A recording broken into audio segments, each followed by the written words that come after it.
आज हम लोग केमिस्ट्री में एक न्यू टॉपिक सक्रियता श्रेणी के बारे में समझते हैं। सक्रियता श्रेणी को ही क्रियाशीलता श्रेणी ही बोला जाता है, इंग्लिश में रिएक्टिविटी सीरीज बोला जाता है। तब पहला बात की सक्रियता श्रेणी क्या है, तो धातुओं की वैसी श्रेणी, धातुओं की वैसी श्रेणी जिनमें उनके घटते हुए क्रियाशीलता के क्रम में सजा दिया जाता है, तो वैसे श्रेणी को क्रियाशीलता श्रेणी या सक्रियता श्रेणी या रिएक्टिविटी सीरीज कहते हैं। तब बात है कि सक्रियता श्रेणी में कौन कौन से धातु आते हैं, उसका सीक्वेंस हम लोग एक ट्रिक के द्वारा याद कर लेंगे और बहुत आसानी से याद हो जाएगा। 2-3 बार प्रैक्टिस कर लेंगे तो सब दिन के लिए याद हो जाएगा।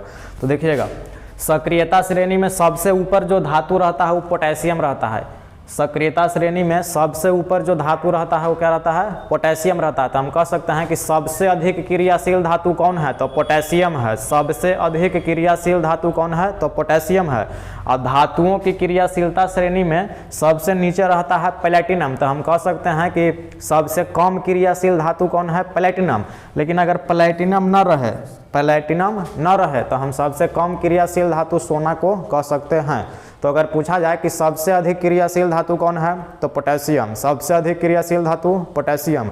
सबसे कम क्रियाशील धातु प्लेटिनम, लेकिन अगर प्लेटिनम ना रहे तो सोना। सबसे कम क्रियाशील धातु प्लेटिनम, अगर प्लेटिनम ना सीक्वेंस में दिया हुआ रहे तो सोना। तो ये जो रिएक्टिविटी सीरीज है इसमें सब धातु है, सिर्फ हाइड्रोजन को छोड़कर, हाइड्रोजन एक्सेप्शन, इसमें अधातु है, बाकी ये धातुओं का क्रियाशीलता श्रेणी है। तो सबसे अधिक क्रियाशील पोटेशियम, सबसे कम क्रियाशील प्लेटिनम, और प्लेटिनम अगर सीक्वेंस में न रहे तो सोना।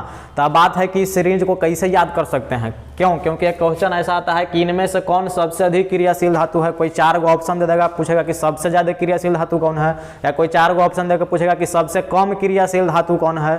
तो जब सक्रियता श्रेणी का सीक्वेंस याद रहेगा तभी तो आंसर दे सकता है, ऐसा संभव नहीं है। तो देखिएगा, इसका ट्रिक है, केदारनाथ का माली आलू जरा फीके सड़े पकाता है, क्यूट हरी आएगा और पीटेगा। फिर से एक बार बोल देते हैं, केदारनाथ का माली आलू जरा फीके सड़े पकाता है, क्यूट हरी आएगा और पीटेगा।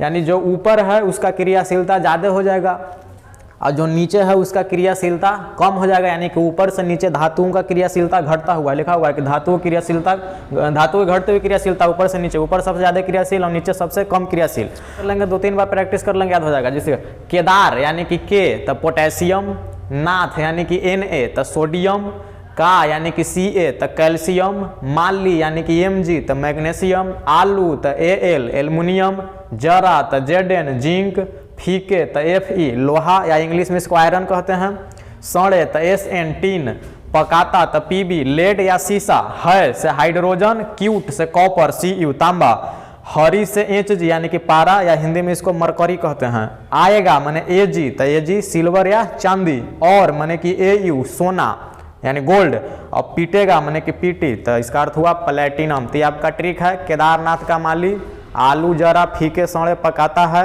क्यूट हरी आएगा और पीटेगा। तो यहाँ से देखिएगा, चुटकियों में क्वेश्चन बनेगा, कह रहा है कि इनमें से कौन सबसे अधिक क्रियाशील धातु है। इनमें से नहीं, अगर ऐसे पूछा जाए ओवरऑल कि सबसे अधिक क्रियाशील धातु, तो पोटेशियम तो हो ही गया। सबसे कम क्रियाशील धातु प्लेटिनम, लेकिन अगर प्लेटिनम ना रहे तो सबसे कम क्रियाशील धातु सोना को बोला जाता है। ठीक, लेकिन कह रहा है कि सिर्फ इस 4 ऑप्शन में, कह रहा है कि सिर्फ ई वाला 4 गो में सबसे अधिक क्रियाशील कौन होगा, तो इन चारों में सक्रियता श्रेणी में जो ऊपर आएगा वो सबसे ज्यादा क्रियाशील हो जाएगा, और इन चारों में सक्रियता श्रेणी में जो नीचे आएगा वो सबसे कम क्रियाशील हो जाएगा। तो देखते हैं, कॉपर, तो कॉपर देखिएगा सक्रियता श्रेणी में यहाँ पर है, इसको घेर रहे हैं, देखिएगा कॉपर सक्रियता श्रेणी में यहाँ पर है, लोहा सक्रियता श्रेणी में यहाँ पर है, एल्युमिनियम सक्रियता श्रेणी में यहाँ पर है, और Au यानी सोना ना यहाँ है। तो कह रहा है कि इनमें से सबसे अधिक क्रियाशील कौन है, तो ये चारों में के ऊपर है सीरीज में, तो एल्युमिनियम है। तो आंसर आपका क्या हो जाएगा, एल्युमिनियम हो जाएगा। तो ऐसा भी तो कह सकता है कि इन चारों में सबसे कम क्रियाशील धातु कौन है, या कोई 4 गो ऑप्शन और अलग अलग दे दे रहे हैं, उसमें पूछे कि सबसे अधिक कौन है और सबसे कम क्रियाशील कौन है। तो इस सीक्वेंस को अगर याद कर लेंगे तो आसानी से याद हो जाएगा। सीक्वेंस का ट्रिक क्या है, केदारनाथ का माली आलू जरा फीके सड़े पकाता है, क्यूट हरी आएगा और पीटेगा। तो देखिएगा, अच्छा, इसका सीक्वेंस बताइए कि सब इन चारों में सबसे ज्यादा कौन होगा, बीच में कौन होगा, सबसे कम कौन होगा।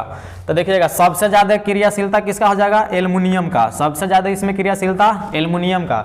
एल्युमिनियम के बाद लोहा का हो जाएगा, इस ऑप्शन के अनुसार चल रहे हैं। तो एल्युमिनियम के बाद हो जाएगा लोहा का, और लोहा के बाद हो जाएगा कॉपर का, और कॉपर के बाद हो जाएगा सोना का, यानी कि Au। यानी कहा जाए कि इन चारों में सबसे अधिक क्रियाशील धातु, तो आंसर तो हो ही गया एल्युमिनियम, लेकिन इन चारों में सबसे कम क्रियाशील कौन है, तो सबसे ज्यादा एल्युमिनियम, इससे कम लोहा, इससे कम कॉपर, और सबसे कम क्या हो जाएगा, सोना हो जाएगा। तो ऐसा मदद के लिए कृपया इस वीडियो को शेयर करें और चैनल को सब्सक्राइब करें।